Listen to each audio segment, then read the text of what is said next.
दोस्तों, पिछले भाग में हमने पढ़ा कि मोती बाई के बच्चों के लिए मधुबनी के मन में कुछ और ही चल रहा है। आगे क्या होता है यह जानने के लिए शुरू करते हैं आगे की कहानी। समय रेत की तरह मुट्ठी से निकलता जा रहा था। टिया और मीठी धीरे धीरे बड़ी हो रही थी। टिया अब स्कूल जाने लगी थी। टिया 8 साल की हो रही थी और मीठी 6 साल की। इधर प्रभात सिंह की पत्नी चंद्रिका भी एक दिन जिंदगी से मुंह मोड़कर चली गई। आखिर और कितने साल तक वो मौत से लड़ती। प्रभात सिंह के बच्चे भी अब बड़े हो चले थे और अब चंद्रिका के जाने से उनकी जिम्मेदारियां भी कम हो गई थी। अकेली हवेली में उनको घुटन होने लगी थी। इसलिए उन्होंने अपने बच्चों को ननिहाल से बुला लिया था। बच्चों को कहीं कुछ बुरा ना लगे, इस वजह से उन्होंने अब आजीवन बाई के कोठे पर जाना भी बंद कर दिया था। लेकिन उन्होंने शायरी लिखना नहीं छोड़ा था। जब भी कोई नई गजल लिखते तो नौकर के हाथ आजीवन बाई के कोठे पर भिजवा देते। बदले में मोतीबाई शुक्रिया अदा का खत भिजवा देती। इधर बच्चियों का स्कूल जाना देखकर मधुबनी के कलेजे पर सांप लौटते। मधुबनी को दोनों लड़कियों का पढ़ना बिल्कुल भी पसंद नहीं था, लेकिन दीपेंद्र के आगे उसकी एक न चलती। इसी तरह एक दिन टिया स्कूल से आई तो चुपचाप जाकर अपने कमरे में रोने लगी और किसी से कुछ भी नहीं कहा। जब मोती उसे बुलाने आई तो उसे रोता हुआ देखकर पूछ बैठी कि क्या हुआ। दूर रहो मुझसे, मुझे हाथ मत लगाओ, टिया बोली। टिया की बात सुनकर मोतीबाई को झटका सा लगा और पूछ बैठी, लेकिन क्यों? मेरे स्कूल के बच्चे कहते हैं कि तुम्हारी माँ गंदी है, हम तुमसे दोस्ती नहीं करेंगे। हम लोगों की माँ ने मना किया है। टिया की बात सुनकर मोतीबाई वहीं बैठ गई और सोचने लगी, आखिर उसका काम उसकी बेटियों की जिंदगी के आड़े आ ही गया। बड़ी हिम्मत करके वो टिया से बोली, चुप हो जाओ, मैं तुम्हारा नाम किसी और स्कूल में लिखवा दूंगी, जहाँ तुमसे सभी बात करेंगी। अब तो खुश, बस कल ही मैं किसी और स्कूल वालों से बात करती हूँ। ऐसा कहकर उस समय तो मोतीबाई ने टिया को समझा दिया, लेकिन वो भी जानती थी कि स्कूल बदलना ही इस समस्या का हल नहीं है। इस मामले पर उसने दीपेंद्र से बात की, लेकिन दीपेंद्र को भी इस समस्या का कोई हल समझ नहीं आया। ये बात मधुबनी तक पहुंची तो वो बोली, बहुत हो चुकी लड़कियों की पढ़ाई, अब इन्हें स्कूल भेजना बंद करो। घर पर ही इनकी पढ़ाई का कुछ इंतजाम कर दो। और वैसे भी पढ़ लिख कर क्या करेंगे, ये भी तो बड़े होकर अपनी माँ की तरह एक कोठे वाली ही बनने वाली हैं। इन्हें नाच गाने की तालीम दिलवाओ, वही आगे काम आएगा। मधुबनी की जहरीली बातें सुनकर अब मोतीबाई चुप न रह सकी और बोली, खबरदार, तूने मेरी जिंदगी तो बर्बाद कर दी, लेकिन मैं अब अपनी बेटियों की जिंदगी तुझे बर्बाद करने नहीं दूंगी। मेरे इस काम की गंदी परछाई भी मेरी बेटियों पर नहीं पड़ेगी। अगर जरूरत पड़ी तो मैं किसी को मार भी सकती हूँ और मर भी सकती हूँ, लेकिन अपनी बेटियों का सौदा हरगिज नहीं करूंगी। जिंदगी को जद्दोजहद ने आज मोतीबाई को ना जाने किस दौराहे पर खड़ा कर दिया था। अगर स्कूल भी बदला जाता है तो उसकी बदनामी वहां भी तो पहुंच जाएगी। कुछ भी हो जाए, उसकी बेटियां कोठे पर नहीं बैठेंगी, ये उसने ठान लिया था। और एक रात उसने अपने दिल पर पत्थर रखकर दूध के गिलास में धतूरे के बीज पीस कर मिला दिए। आधी रात गए, दोनों बच्चियां इस जहर को सहन नहीं पाई और उन्हें उल्टियां शुरू हो गई। एक दो उल्टी के बाद भी जब उल्टियां नहीं रुकी तो दीपेंद्र घबरा गया। अब तो उनके पास मोटर थी, इसलिए मोटर में दोनों बच्चियों को डाला और डॉक्टर के पास चल पड़ा। डॉक्टर ने इलाज शुरू किया। तब डॉक्टर ने कहा कि बच्चियों को कुछ जहरीली चीज दी गई है। शुगर कीजिए कि जहर खाने की कुछ देर बाद उल्टियां शुरू हो गई, इसलिए मेरा काम आसान हो गया। अगर उल्टियां ना होती तो आप इन्हें मेरे पास भी ना लाते और इन्हें बचाना नामुमकिन था। बस सुबह तक इन्हें होश आ जाएगा। अब वे खतरे से बाहर हैं। अगर आप घर जाना चाहें तो जा सकते हैं। डॉक्टर की बात सुनकर दीपेंद्र का पारा चढ़ गया। उसे लगा कि ये काम हो ना हो उसकी माँ मधुबनी का है, इसलिए वो बच्चों को अस्पताल में छोड़कर घर आ गया। मधुबनी की खबर लेने और घर पहुंचकर चीख पड़ा, बाहर निकलना आगे, मेरे बच्चों को मारने की कोशिश की तूने। महुआ ने उन्हें कोठे पर बैठने को मना कर दिया। तो तू उसकी जान की दुश्मन हो गई। आज मैं तुझे जिंदा नहीं छोड़ूंगा, चाहे मुझे जेल ही क्यों न जाना पड़े। दीपेंद्र का चीखना चिल्लाना सुनकर मधुबनी बोली, क्या कहता है रे तू? मैं भला बच्चियों को क्यों मारने लगी? मेरी भला उनसे क्या दुश्मनी हो सकती है? तू उन्हें कोठे पर बिठाना चाहती थी, तेरी ये मनसा पूरी ना हुई तो उनकी जान लेने पर आमादा हो गई। दीपेंद्र गुस्से से बोला, मैं ऐसा क्यों करने लगी? क्या वो मेरी पोतिया नहीं है? मैंने भी तो उन्हें पाला पोसा है। मधुबनी बोली, तूने अपने स्वार्थ के लिए उन्हें पाला पोसा है। क्या बकता है रे? मधुबनी चीखी। बकता नहीं हूँ, सच कहता हूँ। तूने ही उनके खाने में जहर मिलाया होगा। तू मुझ पर गलत इल्जाम लगा रहा है। तो तेरे सिवा ऐसा कौन कर सकता है? दीपेंद्र ने पूछा।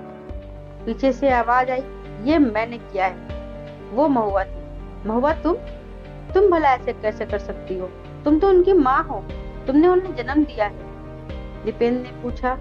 इसलिए कि मैं नहीं चाहती कि उनका सौदा हो, इसलिए कि मैं नहीं चाहती कि मेरी वजह से कोई उन पर उंगली उठाए, और इसलिए मैं नहीं चाहती कि कोई उन्हें तवाइफ की बेटियां कहे। तो तुम उन्हें मार दोगी, उनकी जान ले लोगी? कैसी माँ हो तुम? इस समस्या कोई और हल भी तो हो सकता है। मुझे और कोई हल समझ में नहीं आया तो मैंने उन दोनों के दूध में धतूरे के बीज पीस कर मिला दिए। महुआ बोली, मैं अब और अपनी बेटियों को तुम्हारे पास नहीं रहने दूंगा। मैं कल ही जमींदार साहब के पास जाकर उनसे इस समस्या को हल करने के लिए कहता हूँ। और इतना कहकर दीपेंद्र फिर से मोटर में बैठकर अस्पताल चला गया, बच्चियों के पास। बच्चियां जब घर आ गई तो उन्हें घर छोड़कर वो उसी वक्त जमींदार साहब के पास पहुंचा। अरे दीपेंद्र बाबू, आप कहिए, कैसे आना हुआ? प्रभात सिंह ने पूछा। बहुत जरूरी काम आ पड़ा, और आपके सिवा इस समस्या का रास्ता सुझाने वाला मुझे और कोई नजर न आया, इसलिए आ गया आपके पास। अच्छा किया जो आप आए, लेकिन समस्या क्या है? जरा मैं भी तो सुनूं। प्रभात सिंह बोले। महुआ बहुत परेशान है, और परेशानी के चलते उसके हाथों से बहुत बड़ा पाप होने से बच गया। दीपेंद्र बोला, आगे भी कहिए। और दीपेंद्र ने प्रभात सिंह को सारी कहानी क्या सुनाई। दीपेंद्र की बात सुनकर प्रभात सिंह बोले, बस इतनी सी बात? मैंने सोचा पता नहीं कौन सा पहाड़ टूट पड़ा। प्रभात सिंह बोले, ये आपको इतनी सी बात लगती है? अगर बच्चियों को कुछ हो जाता तो? हुआ तो नहीं ना, तो बेफिक्र रहो बरखुरदार। जिंदगी है, कुछ ना कुछ तो होता ही रहता है। चिंतित रहकर समस्याओं को बड़ा बनाने की कोशिश मत करो, उन्हें सुलझाने की कोशिश करो। प्रभात सिंह बोले, तो आपको इस समस्या का कोई हल सूझा? दीपेंद्र ने पूछा।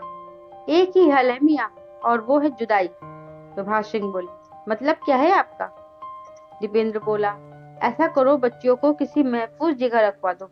प्रभात सिंह बोले, और वो जगह कौन सी होगी? दीपेंद्र ने पूछा। मेरी एक चचेरी बहन है जो कानपुर में संगीत विद्यालय चलाती है। बेवा हो गई थी और दोनों बच्चे विलायत में जाकर बस गए, तो उन्होंने अपना समय काटने के लिए संगीत कला केंद्र खोल लिया। वहाँ स्कूल और हॉस्टल दोनों साथ में ही है। अनाथ लड़कियों के लिए उन्होंने ये स्कूल खोला था, लेकिन अब अच्छे अच्छे घरों से भी लोग अपनी बेटियों को यहाँ संगीत के लिए भर्ती करवाते हैं। तुम और मैं बच्चियों को कानपुर में भर्ती करवा आते हैं, सब समस्याएं खत्म। जमींदार प्रभात सिंह बोले, बहुत बहुत शुक्रिया जमींदार साहब, बहुत एहसान है आपके हम पर। एक और चढ़ गया। दीपेंद्र बोला, कैसी बातें कर रहे हो बरखुरदार? मोतीबाई मेरी बहन है, और इस नाते ये तो मेरा फर्ज बनता है। कल ही तैयारी कर लो, कल ही चलते हैं। प्रभात सिंह बोले, और इस तरह एक बार फिर दीपेंद्र अपनी समस्या का समाधान लेकर प्रभात सिंह की हवेली से लौटा। दीपेंद्र बिना देर किए हुए दोनों बेटियों को संगीत कला केंद्र में प्रभात सिंह के साथ भर्ती करवाने ले गया। प्रभात सिंह की चचेरी बहन ही संगीत कला केंद्र को चलाती थी, इसलिए एडमिशन में कोई दिक्कत ना हुई। बच्चियों के संगीत केंद्र चले जाने से अब दीपेंद्र और महुआ की परेशानी कुछ कम हो गई थी। फिर से उनका जीवन सुचारू रूप से चलने लगा। इसी बीच जब दीपेंद्र के पास बेटियों की जिम्मेदारी खत्म हो गई तो उसने सोचा कोई काम शुरू किया जाए। वो पढ़ा लिखा तो नहीं था, इसलिए उसने एक डेयरी खोलने का सोचा। शहर से बाहर उसने कुछ जमीन और कुछ गाय भैंसें खरीदी। अपना हाथ बटाने के लिए उसने कुछ लोगों को भी अपने साथ काम पर रख लिया। उसका ये काम चल पड़ा। उसके अंदर भी एक आत्मविश्वास आ गया कि अब वो महुआ को अपने पैसों से उपहार भेंट किया करेगा। उसने अपनी डेयरी के मुनाफे से कुछ पैसे इकट्ठा किए और महुआ को सोने की जड़ाऊ कंगन उपहार में दिए। उन कंगनों को पहनकर महुआ खुशी से फूली न समाई।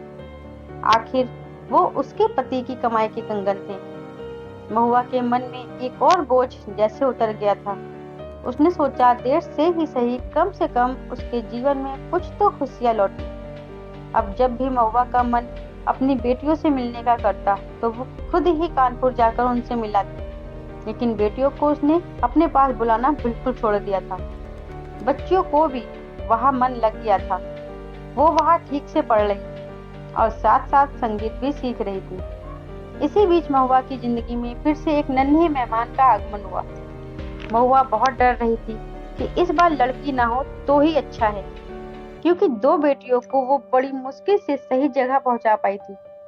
लेकिन इस बार महुआ की मुराद पूरी हो गई और उसे बेटा हुआ। उसने प्यार से उसका नाम दिव्यांश रखा। दिव्यांश अभी साल भर का ही हुआ था कि मधुबनी एक लंबी बीमारी के बाद भगवान को प्यारी हो गई। मधुबनी के जाने से दिव्यांश की पूरी जिम्मेदारी अब दीपेंद्र पर आ गई थी। इसलिए वो अपने डेयरी वाले काम पर ध्यान नहीं दे पा रहा, लेकिन संकोचवश वो महुआ से कुछ कह भी नहीं पा रहा था। लेकिन कुछ दिनों बाद इस बात को लेकर दीपेंद्र और महुआ के बीच बहस हो गई। मजबूरी में अब महुआ को दिव्यांश को अपने साथ कोठे पर ही ले जाना पड़ता। वहाँ दिव्यांश को आजुजन बाई संभाल लेती या वहाँ की लड़कियां। फिर एक दिन ना उसको इतना मुनाफा नहीं हो रहा था जैसे पहले हो रहा था। इस परेशानी के चलते दीपेंद्र ने शराब पीना शुरू कर दिया। अब आए दिन महुआ और दीपेंद्र में बहस होने लगी, जिसे देखकर छोटा दिव्यांश परेशान हो उठता। लेकिन इस समस्या का दोनों में से किसी ने कोई समाधान न ढूंढा और तभी एक दिन थक हार कर फिर से दीपेंद्र जमींदार प्रभात सिंह के पास जा पहुंचा और जाकर बोला, मैं तो अपनी जिंदगी से तंग आ चुका हूँ जमींदार साहब। क्यों मियाँ, अब कौन सी मुसीबत ने आपके दरवाजे खटखटा दिए जो आप ऐसी बुज़दिलों वाली बातें करते हैं? प्रभात सिंह बोले, जिंदगी में कभी सुख नहीं मिला मुझे और शायद न कभी मिलेगा। मियाँ, आपकी पहेलियां सुलझाने का समय नहीं है हमारे पास। जो कहना है साफ साफ कहिए। मेरी सारी जिंदगी यूं ही बर्बाद हो गई। सौतेली माँ, तवाइफ बीवी, बच्चियां भी दूर है। लानत है ऐसी जिंदगी पर। जिंदगी अब बोझ लगने लगी है। मियाँ, लानत का मतलब समझते हो? शर्म की बात। अरे, तुम जैसे आदमी को तो फक्र होना चाहिए कि उसकी मोती बाई जैसी बीवी है, जिसने अपने सिर पर पूरी गृहस्थी और बच्चों का बोझ उठा रखा है। और तुम जैसे नाकारा आदमी का भी। कोई और होती ना तो ना जाने तुम्हें छोड़कर कब का चली गई होती। फिर भी तुम ऐसी बातें करते हो। बोझ जिंदगी तब हो जाती है जब आपका कोई दिल अजीज आपकी आंखों के सामने लाचार और मजबूर होकर बिस्तर पर लेटकर जीवन से मुक्त होने की कामना करे और आप सिवाय आंसू बहाने के कुछ ना कर पाए। तब जिंदगी बोझ होती है। और तुम्हारे पास किस चीज की कमी है? चले आए हमारे पास खुद को कोसने। हमारे घर में ऐसे लोगों के लिए कोई जगह नहीं। हम जिंदा दिल इंसान हैं और हमें वैसे ही लोग अच्छे लगते हैं। प्रभात सिंह बोले। जमींदार प्रभात सिंह की बात सुनकर दीपेंद्र की बोलती बंद हो गई, लेकिन फिर भी वो हिम्मत करके बोला, आजकल डेयरी का काम नहीं चल रहा है तो इसमें कौन सी बड़ी बात आफत आ गई। छोड़ दो काम, बेच दो डेयरी। जो पैसे आए उनसे कोई और धंधा शुरू करो। हमने पहले भी कहा था कि समस्याओं को बढ़ाने से अच्छा है या तो उन्हें खत्म करो या तो उनका समाधान ढूंढो। प्रभात सिंह बोले, शायद आप सही कहते हैं। तुम पढ़े लिखे होते तो अब तुम्हें अपना मुनीम बना लेते। अभी कुछ समय किसी भी काम के बारे में मत सोचो। डेयरी बेचकर कुछ दिन आराम करो, फिर तब हम सोचते हैं कि तुम्हारे लिए कौन सा व्यापार ठीक रहेगा। हाँ, मैं यही करता हूँ। बाद में नया काम शुरू करूंगा। महुआ भी कुछ नहीं बोली। बस इतना कहा कि आराम से सोच लेना। अब दीपेंद्र के स्वभाव में बदलाव आने लगा था। धीरे धीरे उसकी शराब भी कम हो गई थी। वो फिर से महुआ और दिव्यांश का ख्याल रखने लगा था। महुआ की जिंदगी में एक बार फिर से खुशियों ने कदम रखे थे। उसकी जिंदगी में अब फिर से कुछ न कुछ ठीक होने लगा था। लेकिन अब दिव्यांश को महुआ की आदत हो गई थी, इसलिए दीपेंद्र अब उसे ज्यादा देर संभाल नहीं पाता था। इसलिए महुआ दिव्यांश को फिर से अपने संग कोठे पर ले जाने लगी। इसी तरह दिव्यांश 4 साल का होकर 5वीं में लग गया था। अब वो भी अपनी माँ की तरह नाचने की कोशिश करता, अपनी माँ की नकल करता। उसका ये खिलवाड़ आजुजन बाई को खूब भाता और वो उसे देखकर खूब खुश होती। लेकिन ये चीज महुआ को पसंद नहीं आ रही थी कि उसका बेटा उसके जैसी हरकतें करे। उसने अब दिव्यांश को भी अपने से दूर करने का मन बना लिया था और इसी सिलसिले में उसने एक दिन प्रभात सिंह को अपने घर बुलवाया। जी कहिए मोहतरमा, हमें कैसे याद किया जी? जी जमींदार साहब, दिव्यांश के बारे में कुछ बात करनी है। जी कहें। मैंने सुना है कि बड़े बड़े घरों के बच्चे बोर्डिंग स्कूल जाते हैं। हाँ तो जाते तो हैं। मैं चाहती हूँ कि दिव्यांश भी बोर्डिंग स्कूल में पढ़े। अब उसके स्कूल जाने की लायक उम्र हो गई है। मैं नहीं चाहती कि वो अपनी माँ को ऐसे नाचते और गाते हुए देखे। महुआ बोली। तो क्या आपने इस विषय पर अपने शौहर से बात कर ली है? इसीलिए तो आपको बुलाया है। मेरी हिम्मत नहीं हो रही है उनसे बात करने की। इसका मतलब है कि इस मसले पर मुझे उनसे बात करनी होगी। जी हाँ, बहुत बड़ा एहसान होगा मुझ पर जो आपने उन्हें मना लिया। पक्का तो नहीं कह सकता, लेकिन कोशिश जरूर करूंगा। प्रभात सिंह बोले। बहुत शुक्रिया आपका जी। शुक्रिया कैसा? अगर किसी बच्चे की जिंदगी मेरी वजह से संवर जाती है तो मैं अपने को खुशकिस्मत समझूंगा। प्रभात सिंह बोले। और प्रभात सिंह ने दूसरे दिन दीपेंद्र को अपनी हवेली बुलवाकर उससे दिव्यांश की बोर्डिंग स्कूल जाने की बात की। और ये सुनकर दीपेंद्र भड़क उठा। फिर बोला, एक एक करके सारे बच्चों को महुआ मुझसे दूर कर देगी। आखिर वो चाहती क्या है? मैं उसको टुकड़ों पर पल रहा हूँ तो हर जगह अपनी मर्जी चलाएगी मियाँ। आप गलत समझ रहे हैं। प्रभात सिंह बोले। मैं बिल्कुल सही समझ रहा हूँ और दिव्यांश को मैं कहीं भी भेजने के लिए राजी नहीं हूँ। और इतना कहकर दीपेंद्र उसी वक्त प्रभात सिंह के घर से वापस आ गया। पहले तो दीपेंद्र ने बहुत खूब शराब पी ली और घर आकर महुआ से ये कहा, तुम कमाती हो तो जब चाहो मनमानी करोगी। तुमने जमींदार साहब से दिव्यांश को बोर्डिंग स्कूल भेजने को कहा। तुम चाहती क्या हो कि एक एक करके मेरे सारे बच्चे मुझसे दूर चले जाएं? तुम्हारी इतनी हिम्मत? लगता है तुम अपनी औकात भूल गई हो। और उस रात दीपेंद्र ने शराब के नशे में उस महुआ को खूब मारा पीटा।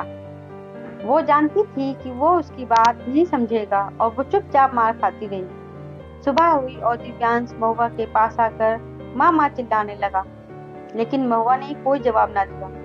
और बहुत देर तक जब महुआ ना उठी तो दीपेंद्र ने उसके पास जाकर देखा तो पास में गोलियों की एक शीशी पड़ी थी और उस शीशी की आधी गोलियां खत्म थी।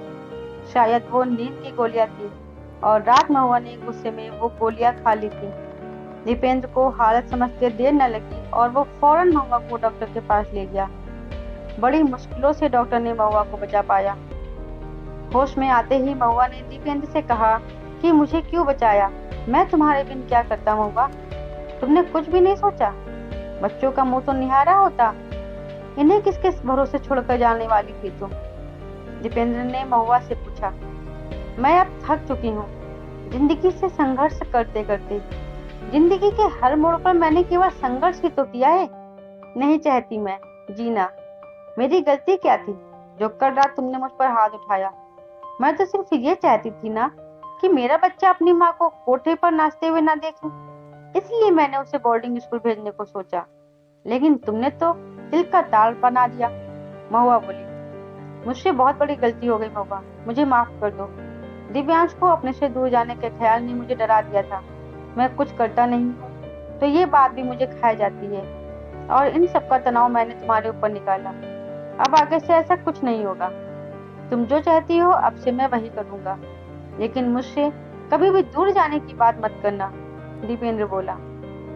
दीपेंद्र की आंखों में आंसू देखकर महुआ भी रो पड़ी और दोनों ने एक दूसरे के आंसू पोंछकर माफी मांगी। फिर क्या था, महुआ के ठीक होते ही दिव्यांश को बोर्डिंग स्कूल भेज दिया गया और इस बार भी इस काम में दीपेंद्र की मदद प्रभा सिंह ने की। महुआ की जिंदगी एक बार फिर से ठीक ठाक चल पड़ी।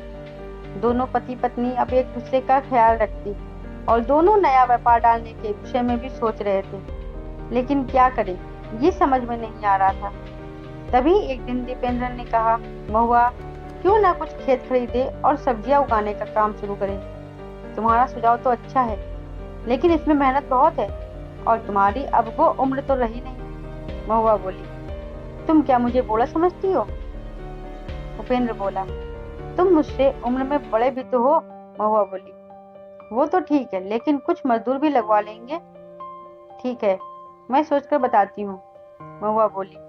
सोचना क्यों है, कुछ पैसे तो डेयरी के बेचने पर मिले थे और बाकी के तुम दे दो। दीपेंद्र बोला, मतलब ये कि अच्छी जमीन तो मिल जाए, फिर फौरन खरीद लेंगे। तुम जमीन तो ढूंढो। महुआ बोल, ठीक है, तो मैं आज से ही इस काम पर लग जाता हूँ। और कुछ ही दिनों में जमीन मिल गई, पक्के कागजात भी बन गए और दूसरे दिन ये सौदा होने ही वाला था कि उस रात महुआ कोठे पर गई। उस दिन दीपेंद्र भी गया था उसे छोड़ने। तब महुआ बोली, तुम थोड़ी देर रुक जाओ, आज पता नहीं मन क्यों खराब सा हो रहा है। मैं बस थोड़ी देर ही गाऊंगी और फिर हम दोनों साथ में घर चलेंगे। दीपेंद्र बोला, ठीक है।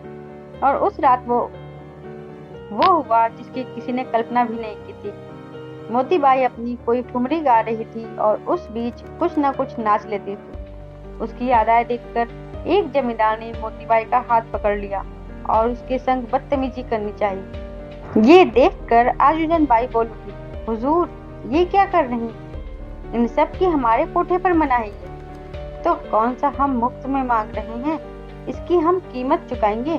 जमींदार बोला, मियाँ ये बदसलूकी है, ये आप ठीक नहीं कर रहे हैं। आजुजन बाई बोली, दौलत के दम पर सब मुमकिन है। बोल मोतीबाई, एक रात की क्या कीमत है?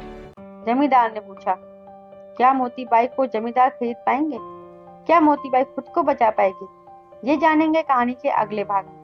दोस्तों, आपको कहानी हमारी कैसी लगी है हमें कमेंट बॉक्स में जरूर बताइएगा। कहानी अच्छी लगी हो तो वीडियो को लाइक शेयर सब्सक्राइब करना मत भूलिएगा। धन्यवाद दोस्तों।